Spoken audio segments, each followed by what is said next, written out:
Well, probably we could start with cut. I say it's a ticking time bomb, and it's going to explode. You can't push it under the rug. The president can't push it aside. He's tried, and I've got a lot of respect for the president, but he hasn't addressed that. I will try to ignore it. We were talking, and I looked over, and 75 to 80% of all credit in the United States. What's going to happen to you in Montgomery? There's either going to be rampant inflation with the printing of money, like we had back in 79, 80, and I don't think anybody in this room wants this, or you're going to have a severe recession or depression. I think we're going to have fair. Treasury regulation is called for on business use of a car and stuff like that. I want to tell you at the outset, I voted against the tax bill. Tom Jones taught me that.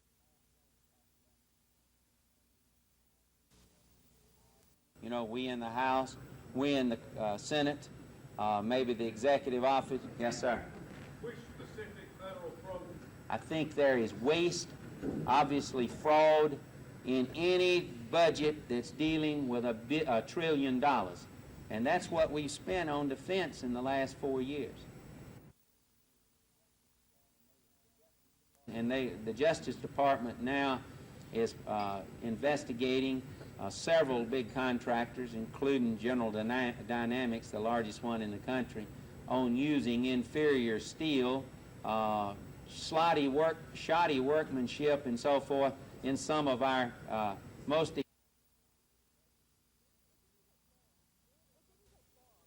It didn't take long, nor was there much discussion for the State Ethics Commission to decide, once again, that no state legislator educators cannot accept 2 paychecks. This time, the advisory opinion resulted from an amendment introduced in the current regular session to change the pay structure for legislators. House Bill 328 would affect salaries for all lawmakers, regardless of other occupation or source of income. The Ethics Commission ruled today that educator legislators cannot vote on the bill, which would directly result in financial gain for themselves, a violation of the state ethics law. We point out that only 27 members of the legislature from the more than 35,000 people in education in this state would be affected by that vote. We point out that it approaches the common law definition of self-dealing. Deciding for that 27, and they themselves making that recommendation. I concur with your opinion. While the $10 a day legislative pay, which the 27 legislator educators are now drawing, is small, the Ethics Commission says it's the principle of the matter that must be upheld. Kim Davis, WSFA TV News. I was in several states.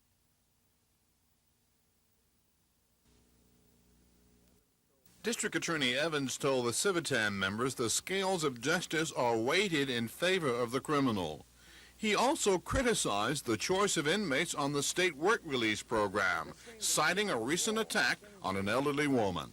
I have photographs of this lady that I'm not at liberty to show you. Would not do it, but I just want to tell you that no elderly lady in our community has taken a more savage brutal beating at the hands of a violent criminal who had absolutely no business being released into Montgomery.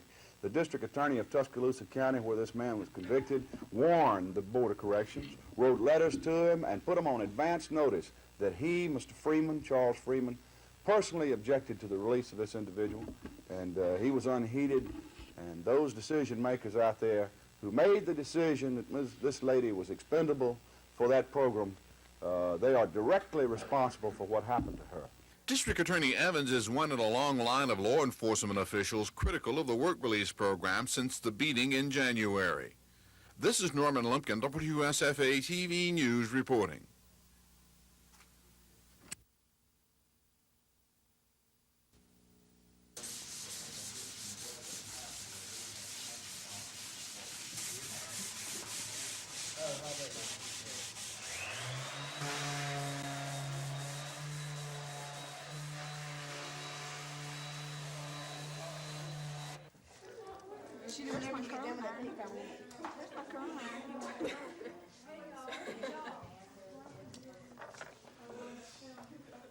No, I'm really putting up a picture right here for that.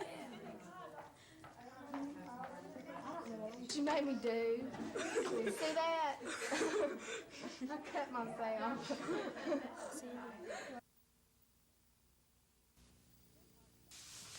Jay Hardy wants to be a carpenter, and the junior at Prattville High School is learning carpentry skills through Watauga County's vocational program. But will the hands-on high school experience help Jay find a job? Yes, I think so. It'll be easy, because half of the stuff you already know. County educators say in the past, vocational education has carried the stigma of being for the lower-level student. But through efforts like this week's National Salute to Vocational Training, educators hope that image will change. I think we're just now trying to change that a little bit. The quality of students in our programs are real tremendous at this point. Classes are full at the Watauga County centers. Hours these girls rack up studying cosmetology can go toward their state certification. I hope to go here another year, and then when I graduate here, maybe go to John Patterson Technical School and get my license there. After high school, some of these students will go on to college, while others will look for work. Either way, they will have something to offer a prospective employer. When students leave this program, they aren't guaranteed a job, but with a little training, the odds are better. And anyway, there's always a demand for a good hairdresser. Carrie Gordon, WSFA TV News.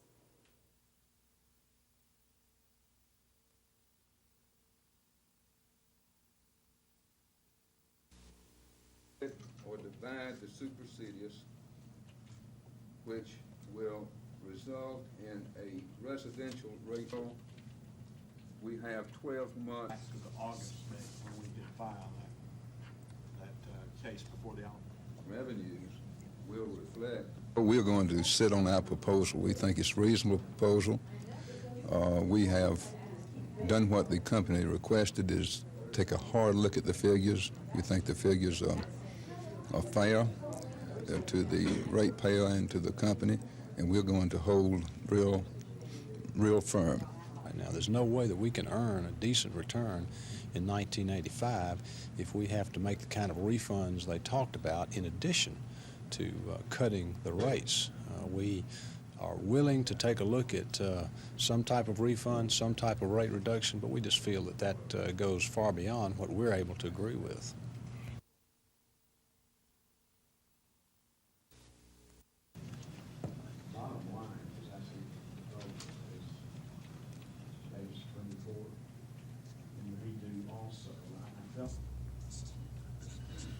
South Central Bell permission to put in rate. Our proposal may make the company tighten its budget, and if we can get that accomplished without any layoffs, we've come a long ways. And I honestly do not think that there's any real chance of the company laying off employees when they're earning well over 12, 13, 14% return on equity. I think right now we're going to look at what has been discussed. We're going to look and see if there's anything else we can do, if there's any other type of proposal that we can make. Some of the things that we talked about yesterday, of course, would enable us to reduce rates to residential customers without suffering from a severe revenue loss by shifting the rates. So we're going to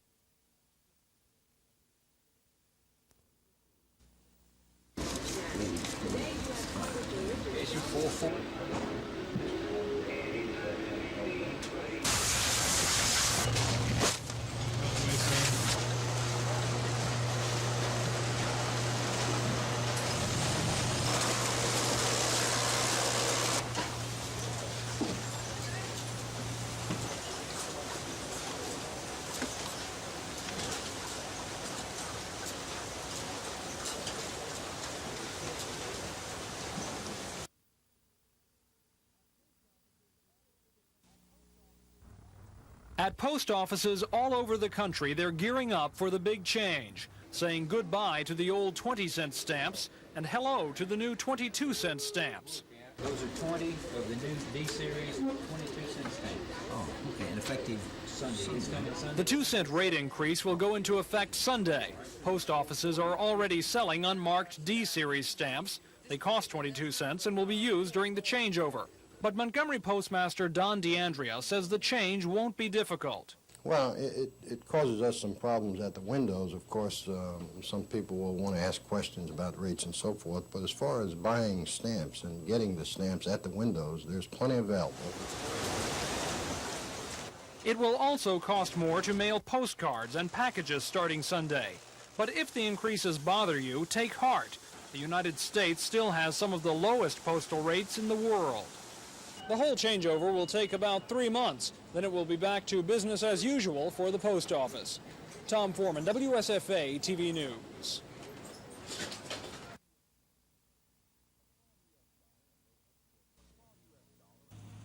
A strong U.S. dollar and low export demands have farmers between a rock and a hard place. According to an Auburn University farm study, state farmers can't pay their loan debts, so they borrow more money to produce more. But commodity prices are low, so they go deeper in debt. Commissioner McDonald says the debt load is so heavy, farmers can't pay the interest, let alone the principal. And now we find an economy where the balance of payment is certainly not in our favor. We are not now exporting the agriculture product that we once did. The value of the dollar is killing agriculture. So I think most of us know that what they need is a restructuring of the debt that they now hold. McDonald says the economy is changing attitudes toward the farming business. He says 38% of Alabama farmers will be forced to get out of the business if current federal farm policies aren't changed. We will become a net importers of food rather than a land of abundant food production if we're not competitive. And I think in the long run, if we don't maintain the American agriculture as we've known it in the past, that our consumers will suffer as a result of higher prices. The commissioner says it's ironic for the world to unite to help the starving Ethiopians, while more and more farmers in this country are allowed to go bankrupt. Dean Argo, WSFA TV News.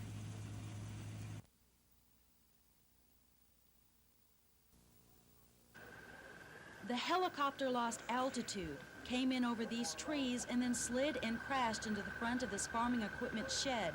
Neither of the two aviators on board survived. A Fort Rucker rescue team was rushed to the scene.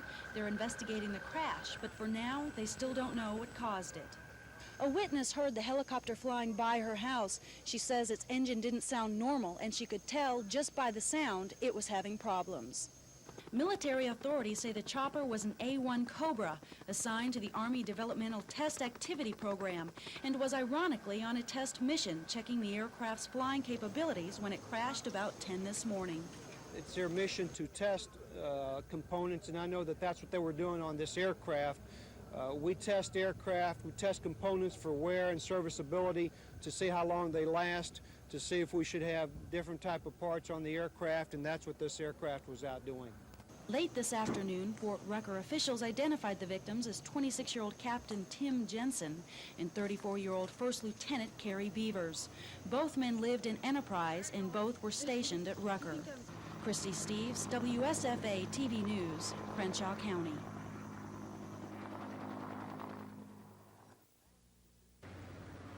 Ask to see some fencing in Montgomery, and you'll likely receive the chain link or whitewashed farm varieties. But to a small group of Montgomeryans who meet here at the Del Champ Student Center at Huntington, fencing takes on an entirely different meaning. All done? Ready? Fence! This type of fencing, the art of swordsmanship, has been around since prehistoric man. But the Montgomery Fencers Club has only been around 11 years. The local organization grew out of one Montgomeryan's love for the sport. There was just an amount of interest, and the few of us that were interested in the sport got together and just formed our own little club and just proceeded from there. Ready? Fence! Young and old alike enjoy this Olympic sport. Dick DeMars is only 15. Ed Barker is, well, let's just say he's been fencing for 45 years. Let's say you've had a tough week at the office. You come out to the fencing club, battle your opponent as you see here, and go back with a clean bill of health. It's beautiful. It's fun to get out there and try to figure out your other opponent, try to get a point off of him while he's defending against you. It makes it kind of tough. I enjoy it.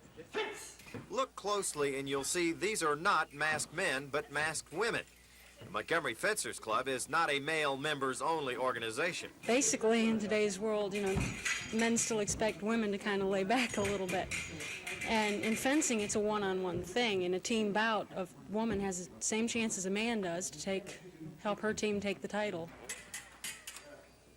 If this looks like something you'd like to try, you'd better brush up on some of the finer points first.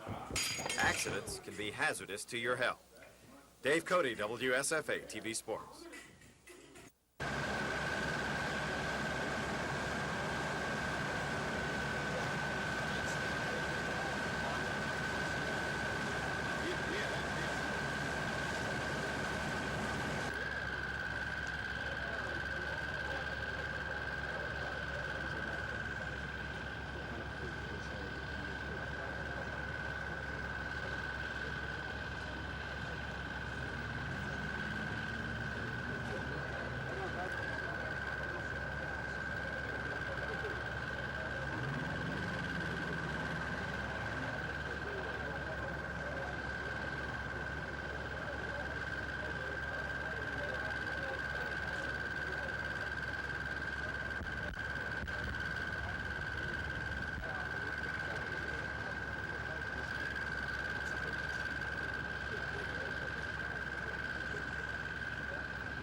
Glad to be here tonight, especially I'm almost hyper.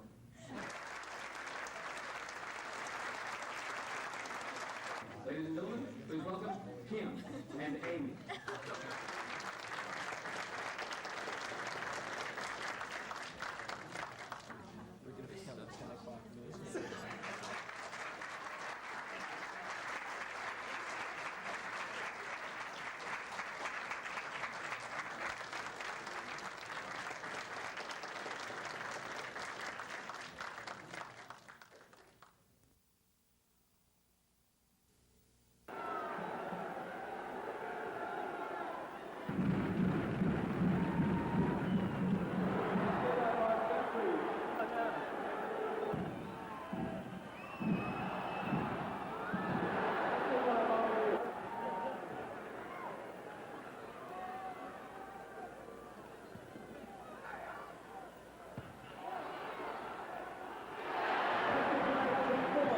Yeah, it's been their main threat on their team, and it's going to be another one of those games where I had to sacrifice my offensive, on the offensive end and try to, just control them or contain them defensively. Yeah, I think it's going to be the same type of game as Kentucky. They got Kenny Walker and then they got Chuck, who both they go to, and I think we're just going to work on shutting him down or holding him down a little bit.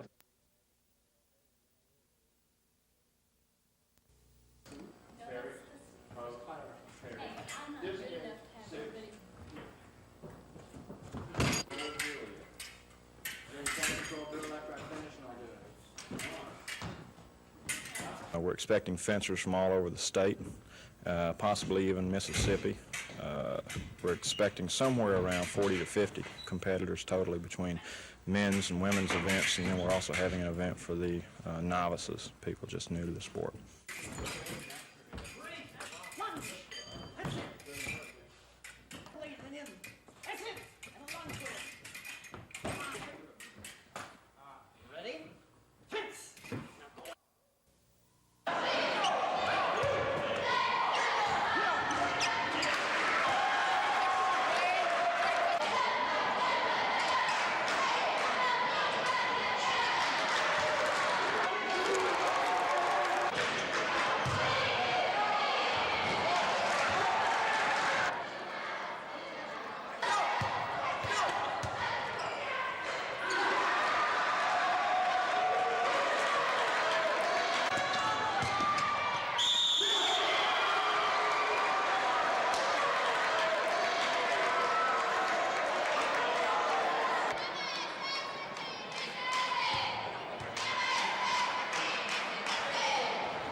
afraid we don't have it.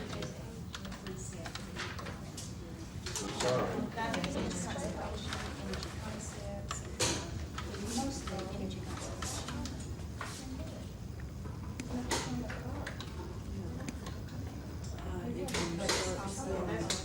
A lot of the teachers that come to the workshops are a little hesitant to get started, but we try to show them first how to use the computers if they're not familiar with it, and then go through some of the programs with them so that by the time they leave, generally they feel pretty comfortable with them. And the programs do have teachers' guides so that they are able to take them home and study them and learn how to use them more. Okay. Are teachers getting more comfortable with the Like there's a spelling program. The teacher could put in her own words. Okay. Instructional days. So here's a teacher coming in with some words. Education. I can't think right now. But the teacher could put in their own words, and then the student will sit down there and then spell. Okay. Classroom. Whereas computers, adults have had kind of a stigma afraid of it. But and several, they'll come in sometimes that don't really want to even get started. That's how just watch.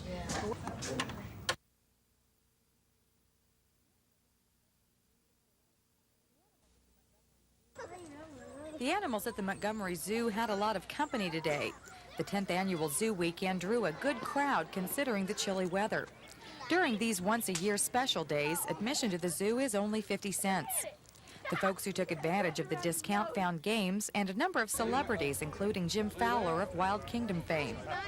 The Mutual of Omaha television star believes the program is popular because of the adventure, an adventure Fowler fears we may be losing in our own Wild Kingdom. We need to be more aggressive in selling the importance of the natural world to people. And zoos like the Montgomery Zoo right here provide a tremendous service for the community by allowing people and children to come out and see animals for real. Zoo Weekend in Montgomery brings attention to our animal world. Fowler says that's all the more important since zoos are no longer just a form of entertainment, but a hope for animal survival. Now they should be advertising agencies for the natural world. They should be very educational. They should reach out into the schools, and they should be a center for this kind of activity so that families, once again, can understand what the issues are. If you didn't have time to visit the zoo today, take heart. You still have another chance to enjoy the activities of Zoo Weekend on Sunday, as long as you don't monkey around. Carrie Gordon, WSFA TV News.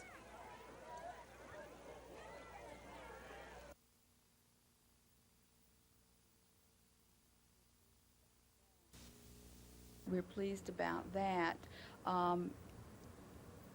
In Alabama, art community chapters in those other towns,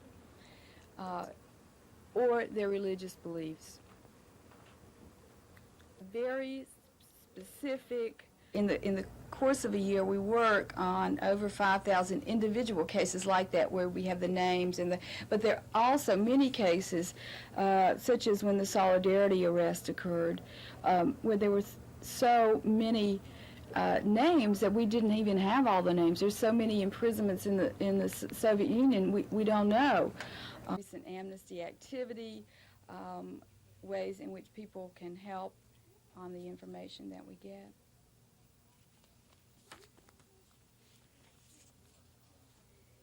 And if you could take one of these.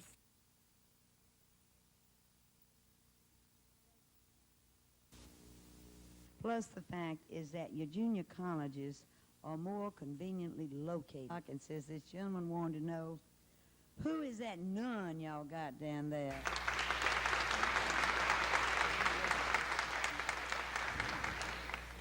Equal pay, pay equity is a problem all over the United States. Back in 1963, they passed the Equal Pay Act, but unfortunately, the Equal Pay Act is not being put in force all over the country. And I think that it's time that we address it, like we're going to come alive in '85, and I think it's now or never that we go with that.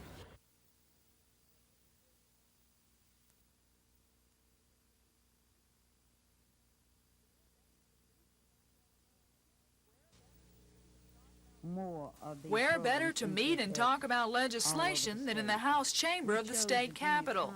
That's where members of the BPW met today to discuss bills they want passed in 1985.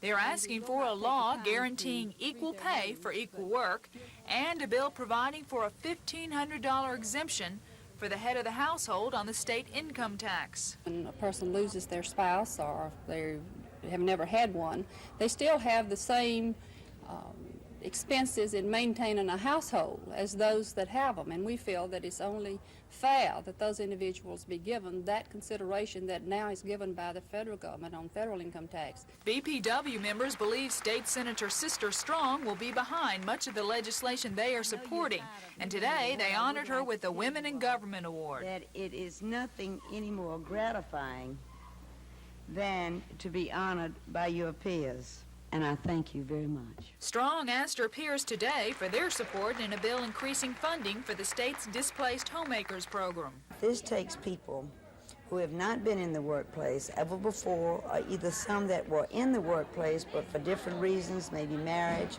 others raising children, motherhood, and so forth.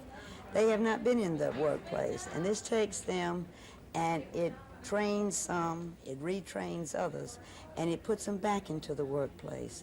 Not only do members of the Federation want to influence legislators, they also want to double their ranks, from the current 9 women members in the legislature to 18. Lisa Walsh, WSFA TV News.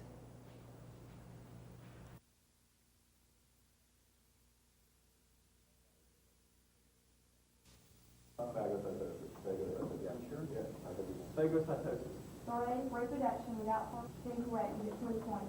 400. Susan Title, John Step. That's Bill Russell. Bill Russell. 1, the Balalaka. Also, on the spot for 187 men died during the Russian story. I designate Jade and sodium benzoate. 25.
I'm not that dad. But yes, I thought, let's see, this is women.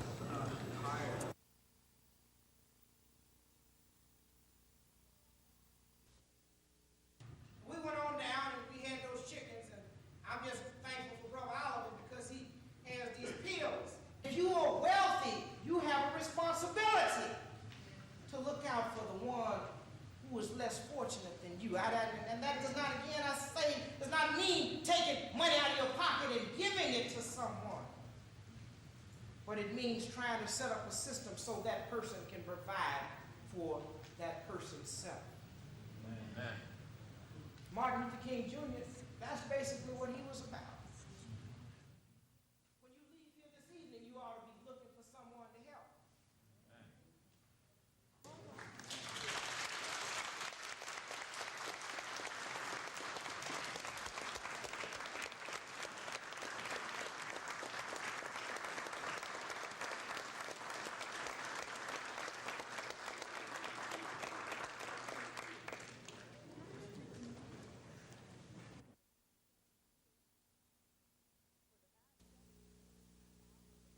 For the past 70 years, Kappa Alpha fraternity members have seceded from the Union in a mock ceremony each spring.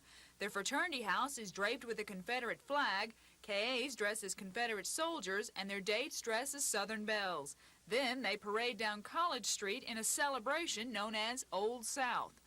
But the 36 Auburn students who formed the Black Student Action Committee nearly a year ago want the parade stopped and the flag to come down. We feel that the Confederacy flag is a symbolism of slavery. KA brothers appeared before the university's Committee on Sororities and Fraternities last Tuesday to protest the BSAC request. The KAs have since garnered the support of other students on campus. One fraternity, which usually doesn't display a rebel flag, now has 3 in its front windows. Phi Kappa Tau President Scott Rogers says Confederate soldiers didn't go to war over the slaves. It's just a period of time when the South and the North over the Civil War. And slavery is just a minor issue, and there's no issue of slavery with the KAs. And we feel that it's states' rights, and that's just one of their traditions that they do, and like all fraternities have traditions, and we just support their efforts. But members of the BSAC say Old South is a historical tradition which needs to be stopped. And as far as it being history, well, we have a library, you know, where the Confederate flag is, and we could go down there and study about the Confederate flag. With them hanging it on their fraternity house does not teach us anything except white supremacy. Auburn's president, Dr. James Martin, will decide whether or not the KAs will be able to hang their Confederate flag and have their Old South parade. It will be a tough decision for Dr. Martin. He is a KA alum from Auburn. Lisa Walsh, WSFA TV News, Auburn.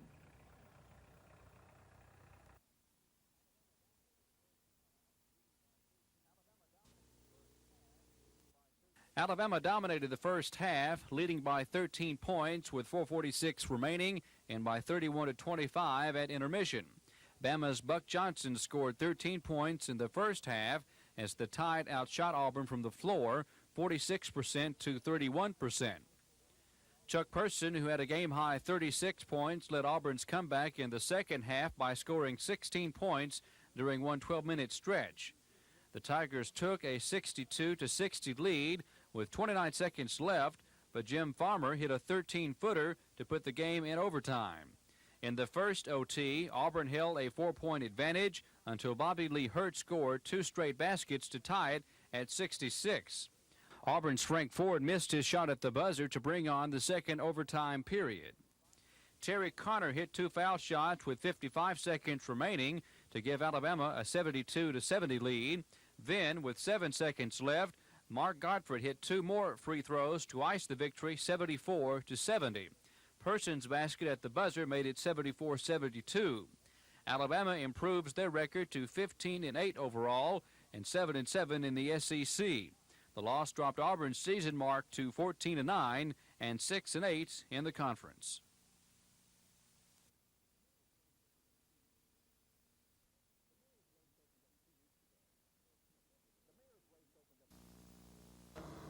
The mayor's race opened up 2 weeks ago when Mayor Kenneth Everett announced he would not seek a second term. Because of my desire to spend more time with my family and return to my business, I shall not seek re-election. Everett says he announced his decision early to encourage others to get in the race. As I've said on many occasions, Dothan has more than its share of capable men and women who could step forth and offer themselves as potential candidates. At this time, no one has officially announced they are running, but 2 men who ran unsuccessfully 4 years ago are being mentioned as possible candidates once again. One is former Mayor Jimmy Grant. The local home builder held the position from 1973 until 1981, when he was defeated by Everett in a runoff.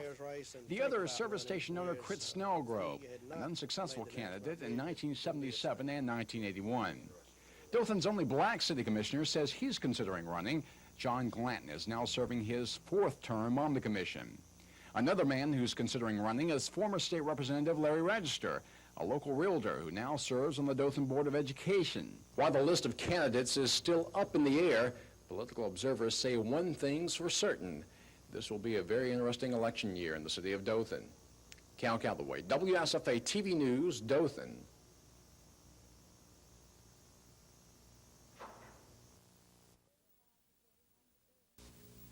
The 25% possibility that the baby will have sickle cell disease. Area We only have one health mobile which travels throughout the entire country. At this particular time, it's in Mississippi. Last week, it was in California.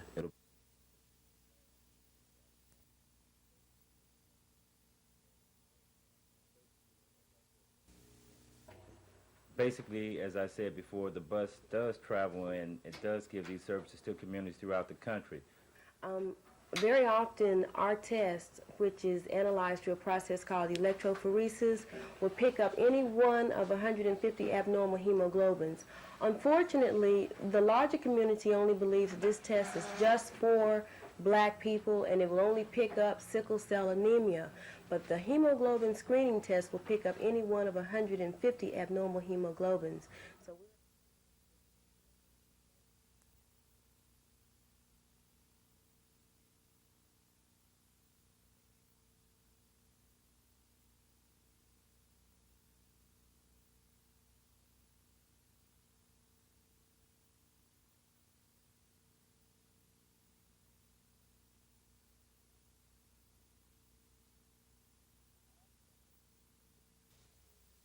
and ask them to sponsor and support a joint resolution to repeal the expense payments for the... By talking on TV and to the news media. He's afraid Who would be our best shots as far as possible sponsors? How come I believe what The best charity which a member of the legislature could donate this money to, if all else fails, is to notify Tom Brazel, the comptroller, that they are individually not accepting the check, to mark their check as unclaimed, and return it to the general fund. And there is a law to support just that.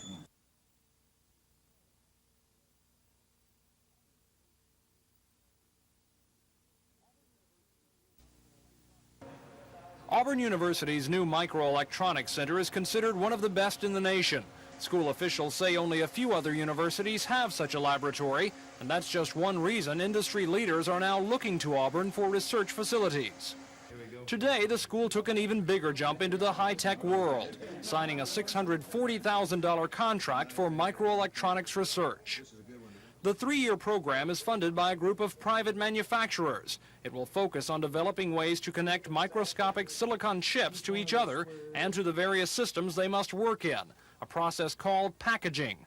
The project leader for the university is Richard Yeager. There's always been a big demand. It's a question that recently the chips have become so fast that the package is now limiting system performance. So there's much more interest in the packaging and the performance of the packaging. Additional money for the project will come from the state, but while private industry will benefit, so will students here, who will now have the opportunity to get involved in designing state-of-the-art microelectronics. University officials say there may be another good side to all this. As more high-tech industries come to Alabama for research purposes, they may decide to stay and call Alabama home. Tom Foreman, WSFA TV News at Auburn University.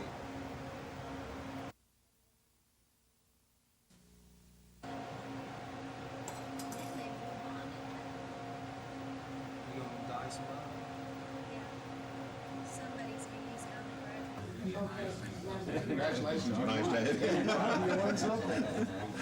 That's a fire lateral silicon control rectifier. Wafer that's actually used in the micro.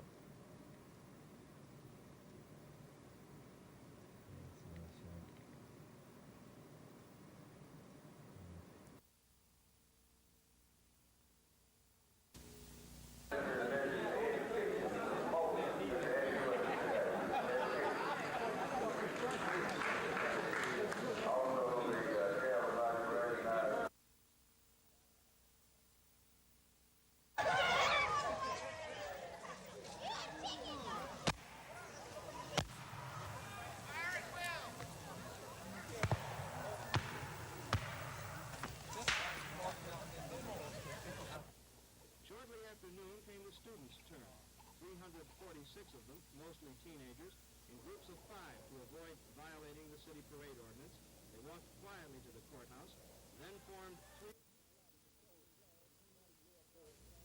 3... So if you fly the Confederate flag, you might as well fly the flag of Khamenei in Iran. You might as well fly the flag of Konstantin Shevchenko of Russia, or Fidel Castro of Cuba, because they advocate the overthrow of the United States government, and they are not in tune with democracy.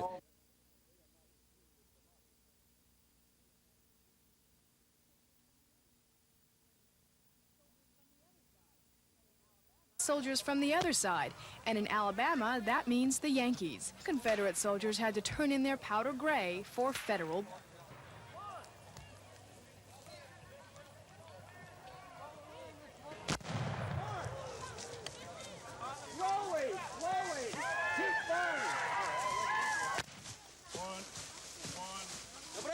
Down 12 looking at you, fellas. Someplace there.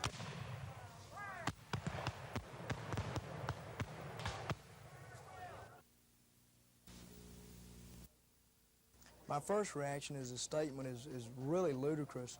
The Confederacy did not stand for totalitarianism. It did not stand for a lot of the things that some of the countries he mentioned did stand for. The Confederacy stood for states' rights, and many noble and gallant men died in the effort to succeed from the Union. The Confederacy and the flag today is not a symbol of racism. To me, it's a symbol of Southern heritage and pride in our forefathers who took that flag into battle for a noble cause that I feel was just, even though we did lose.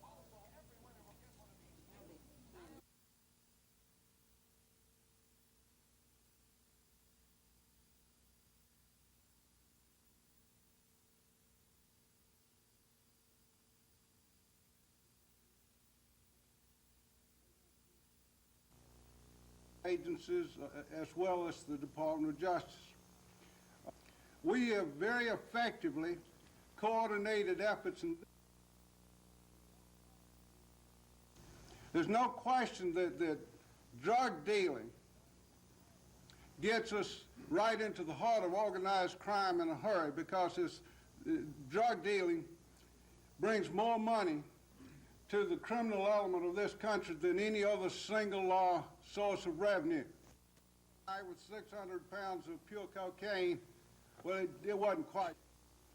And there are a number of other investigative agencies and agents that represent the offices of Inspector General of various departments.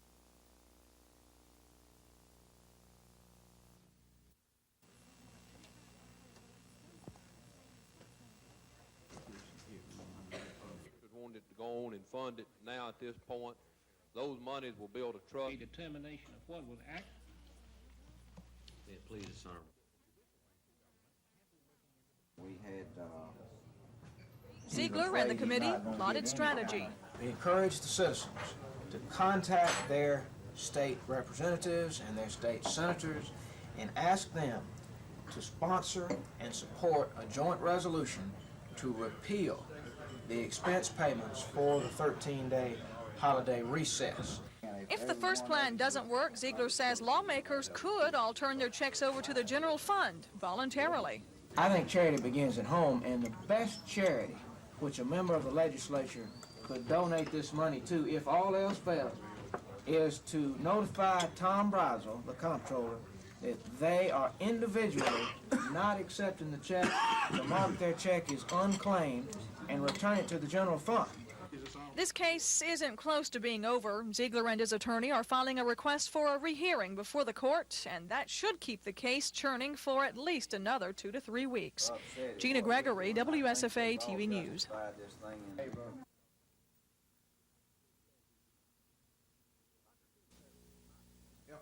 Dr. Teague says he's not changing his position. He says the plan submitted by the 10-member Education Reform Commission was the best plan, considering the fact that the group was constantly plagued by split 5-5 votes, walkouts, and arguments. We had a stalemate from the very beginning of that committee. And to get a vehicle out, we did a lot of things in there that probably none of us particularly liked. But he says it accomplished the goal, creating a proposal that could be improved on during the legislative process. He contends improvements are needed in the makeup of the 35-member committee charged with forming teacher evaluations, time to test the system, and the money to pay for it over the long haul. But without some changes in it, we'd all be better off without it. And late this afternoon, Teague dropped his list of recommended improvements off to Governor Wallace at the state mansion. Improvements which the governor's aide, Elvin Stanton, isn't impressed with. Most of us are a little bit surprised that at this 11th hour and almost the midnight hour that he has come up with an idea to completely, radically change the plan on his own. Stanton, while admitting he hasn't carefully reviewed the changes, says he expects them to put the control of the plan into the hands of the state school board. Stanton says he thinks the original committee plan has already been improved by compromises from all sides. The plan will be submitted to the legislature this week. Chris Grimshaw, WSFA TV News.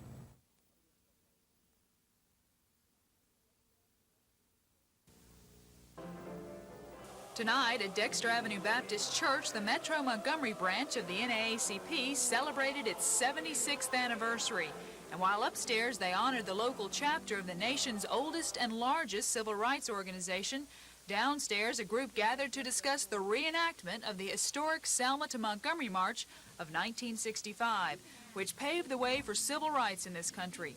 The Southern Christian Leadership Conference member who is in charge of the march says the event, which will be celebrated March 3rd through 7th, is more than a remembrance. It is a political statement. We must keep the Reagan administration on notice of the fact that there are still poor people in this country who need housing, food, and educational opportunities. March organizers believe it's imperative that they use the original route, although they say city officials have complained because of possible traffic problems.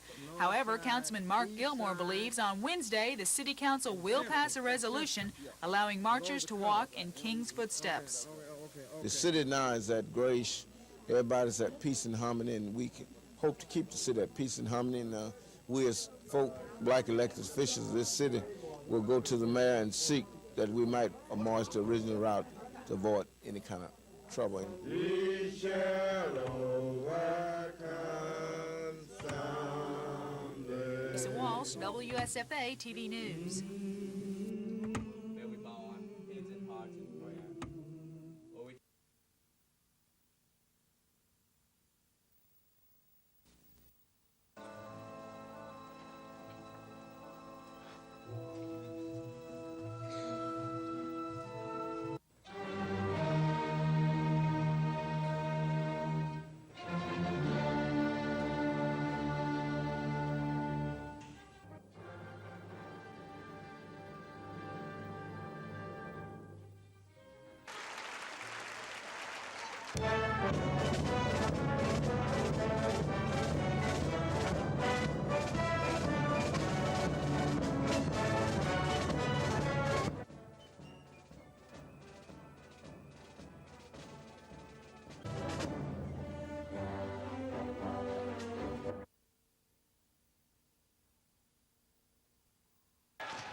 For the boys of summer, the baseball season is still over a month away.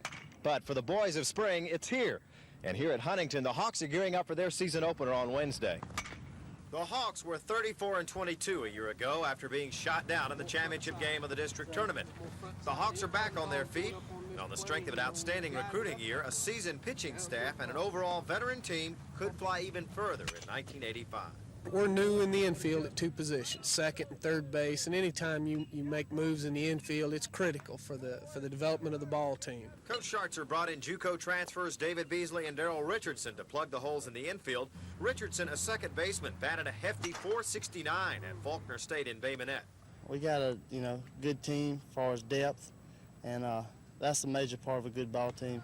If you don't have depth, You know, somebody to come off the bench, get the key hit when you need it. Somebody, you know, pitcher to come off the bench and get the key out one time, you know. Pitching should be a Huntington strong point. Ray Kaiser heads the relief corps. Tommy Wachs here the starting corps. And with several freshmen in the rotation, this senior left-hander from Montgomery feels his role has added significance. The big thing that I'm being counted on more this year is for the leadership off the field, as well as keeping the young kids, preparing them for the games. The Hawks open up against Samford Wednesday, but a Saturday clash with rival Troy State at Huntington is on most of their minds, especially Beasley's. The Hawk third baseman is a native of Troy. It's kind of who wins got the bragging rights between us and them, and I played with one of the boys last year that plays for them, and I'm looking for a real good game, and hopefully the Hawks come out on top.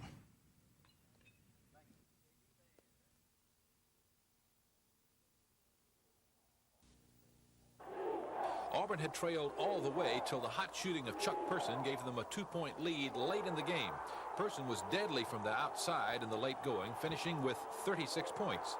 Alabama's Jim Farmer brought the Tide even, though, at 62 with a clutch basket inside 1 minute to go.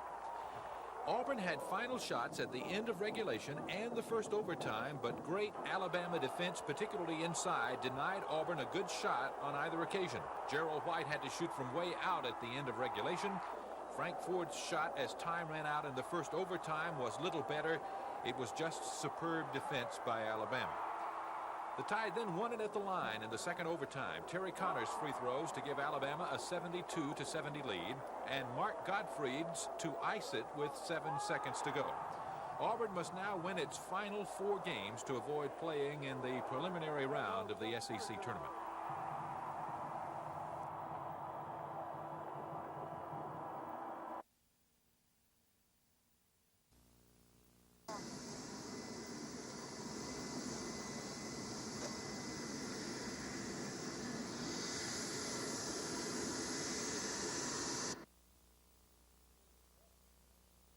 In effect, their message to us was we've got to have passengers on those flights from Dothan if we maintain service in the Dothan market.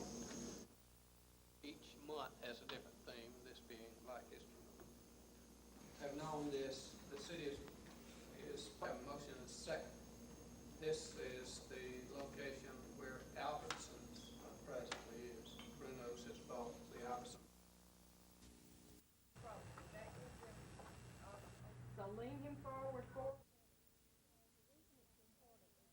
The reason it's important is because if your airway is completely obstructed, you only have 4 minutes to act before brain death can occur. And in those 4 minutes, someone at the victim's side is going to have to relieve that obstruction. A person who has a partial airway fallout. 1, 2, 3. Some things that you can do to prevent the choking airway will obstruct. You need to get out. Sorry. Sometimes their airway will obstruct simply from their tongue. Murder. As a prosecutor, it sure makes me feel good to hear the judge story. Nothing else. Mention their names. Very good. From Crime Stoppers, this goes to J.R. Cox.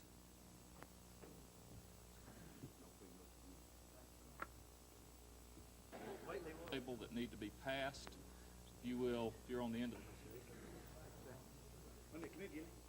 Well, the numbers are not here. Let's see. The sheriff, you didn't stand, but the sheriff. Hey, Charles, you know, like you said. You know, I feel like you better name the no faces. Take it to my house phone. The sheriff gave his check back, by the way. So the price they'll give us is way good off me, you know.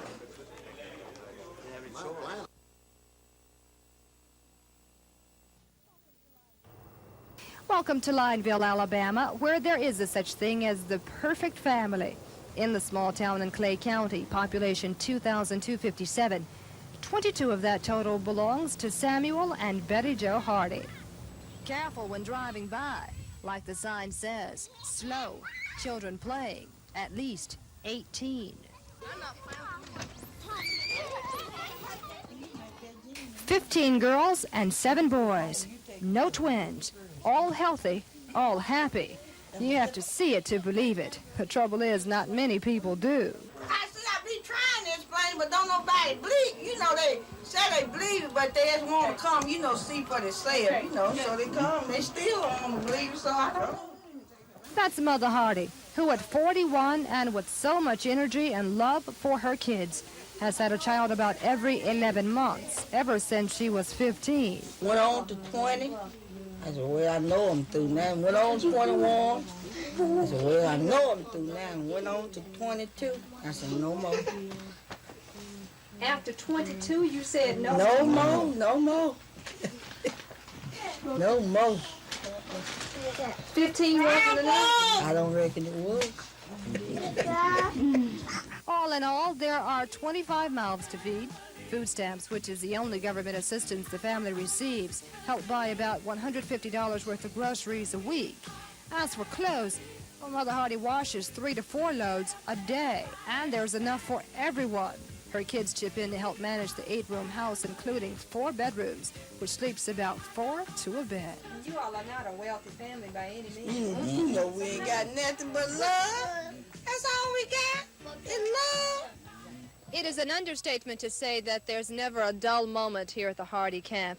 But for Samuel and Betty Jo Hardy and all of their 22 kids, with 18 living at home, they wouldn't have it any other way.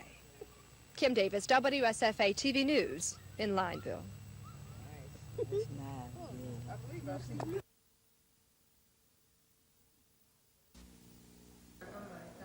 Shannon Holliday is a senior at Lanier High School in Montgomery. She's the editor of the school newspaper and the president of Teens Need Teens. Teens Need Teens is an organization for young people to provide them with some viable social alternatives to drug abuse and alcohol abuse. It's grown from about 5 students when Shannon began to probably over 500 throughout the city. Teenagers have a chance to see that not everybody does use drugs and not everybody does drink.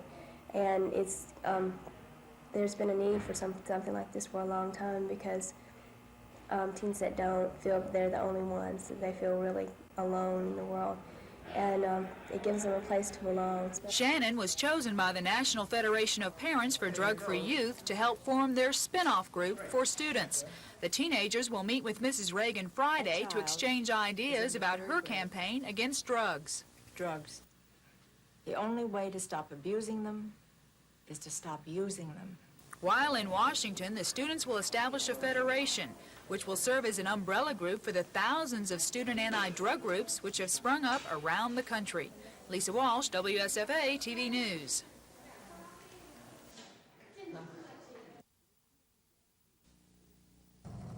The dispute began here at the Kappa Alpha Fraternity House.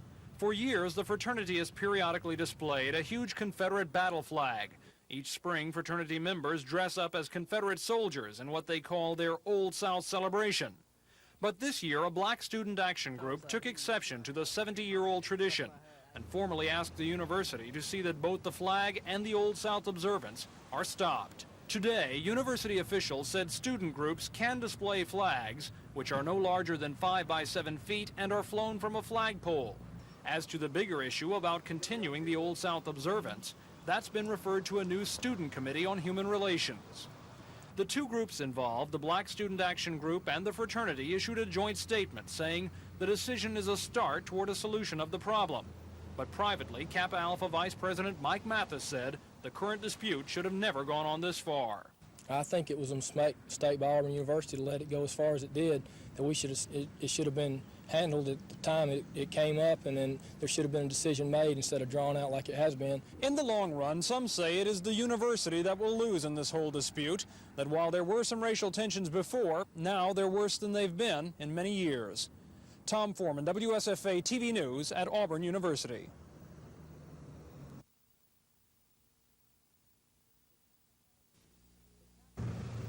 The Kappa Alpha Fraternity House flies the rebel flag, an enormous rebel flag actually, several times a year.